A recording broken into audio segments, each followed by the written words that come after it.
马斯卡丁葡萄主要有两种，一种古铜色，一种深紫色。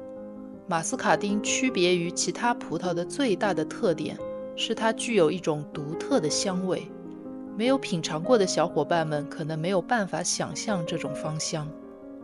另外，它的果皮特别厚，但成熟的葡萄果皮很好剥，几乎可以直接把果肉挤进嘴里。它的果肉晶莹剔透，甜蜜多汁，非常美味。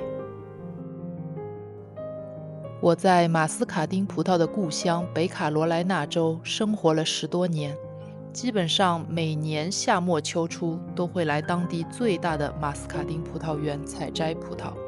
在葡萄园还能品尝到用马斯卡丁酿制的各种葡萄酒，据说别具风味。我本人不喝酒，但我特别爱吃马斯卡丁葡萄本身。本片中我把我个人多年的采摘经验总结了一下，希望可以帮助大家摘到最甜的马斯卡丁葡萄。首先要说明一下，马斯卡丁葡萄摘下后是放不熟的，所以要在采摘的时候就确保它已经成熟。北卡的葡萄园通常8月底开放，如果这时候去，会发现古铜色品种成熟度要高于深紫色品种，也就是说古铜色成熟得更早。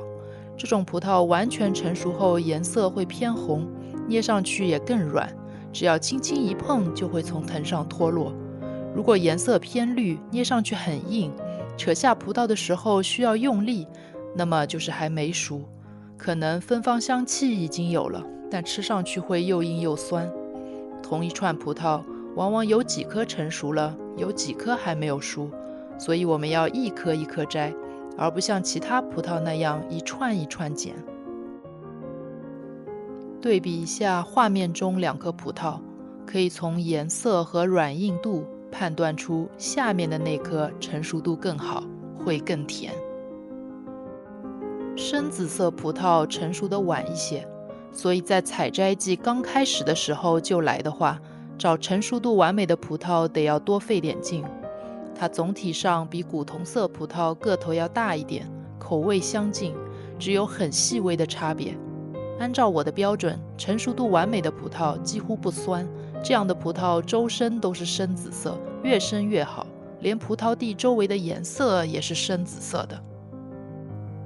我手上这2颗葡萄，看葡萄蒂周围的颜色就知道还差点火候，吃起来会有酸味，可以吃但不完美。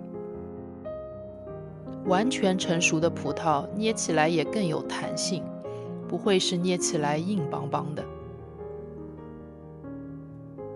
对比一下这几颗葡萄，其实仅凭颜色就已经可以判断出上面的2颗一定会比下面的3颗更甜。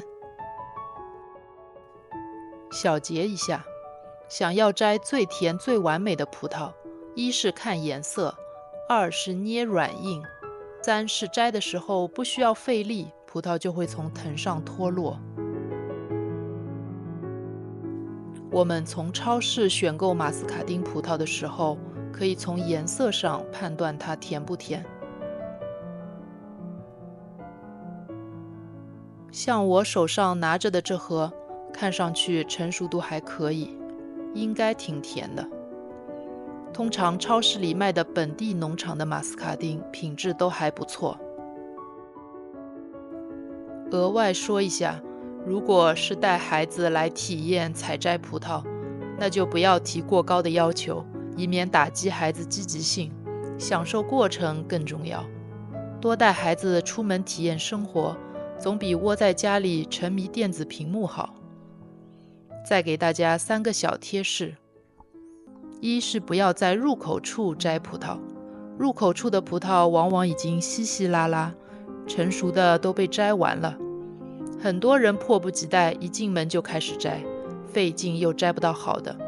我一般都是直接往里走，然后由里往外摘，越远离人群越好。二是带好防蚊喷雾，或者穿长袖长裤。我这个招蚊体质有好几次血淋淋的教训。三是带回去后尽快放冰箱里冷藏保存。马斯卡丁保存得当的话，可以保鲜数周。我这么一大袋葡萄，最后付了32美元，自己肯定吃不完，带回去和邻居分享。马斯卡丁葡萄本来只生长在美国东南部，近年我的家乡上海也引进了这种葡萄，本地种植获得成功，据说卖得非常贵，因此还上过热搜，被称为葡萄中的爱马仕。我心中竟隐隐升起一丝优越感。